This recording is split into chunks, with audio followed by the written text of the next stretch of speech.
భూలోకంలో జన్మ తీసుకున్నప్పుడల్లా ఎన్నో జన్మలు ఎత్తినప్పుడల్లా మన ప్రణాళిక మనం తీసుకుంటాం, మన వాస్తవాలని మనమే సృష్టించుకున్నాం.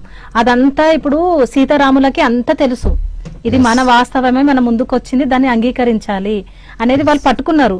మనం కూడా ఏం చేయాలంటే వాళ్ళలాగా మనం కూడా అంగీకరించాలి, అంటే మనం కూడా ఆత్మజ్ఞానాన్ని పొందాలి. అది ఎట్లా వస్తుంది అంటే ధ్యానంలోనే వస్తుంది. ధ్యానం చేసినప్పుడు మనకు శక్తి పెరుగుతుంది. శక్తి, ఆత్మజ్ఞానం ఇందులోనే పొందుతాం కాబట్టి ప్రతి ఒక్కరూ ధ్యానం చేయాలి.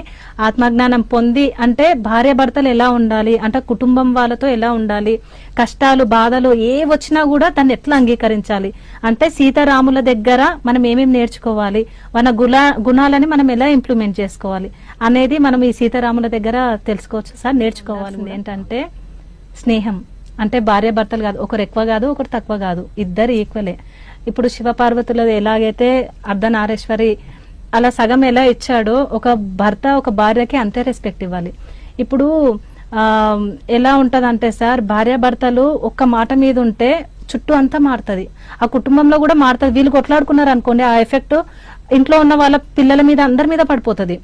అదే అంటే ఇప్పుడు పిల్లలకు కూడా మనం ఏం నేర్పిస్తాం సార్, మనల్ని చూసే వాళ్ళు నేర్చుకుంటారు. ఏదైనా కూడా తల్లిదండ్రి బాగుంటే రేపు పిల్లలు కూడా వాళ్ళు అదే నేర్చుకుంటారు.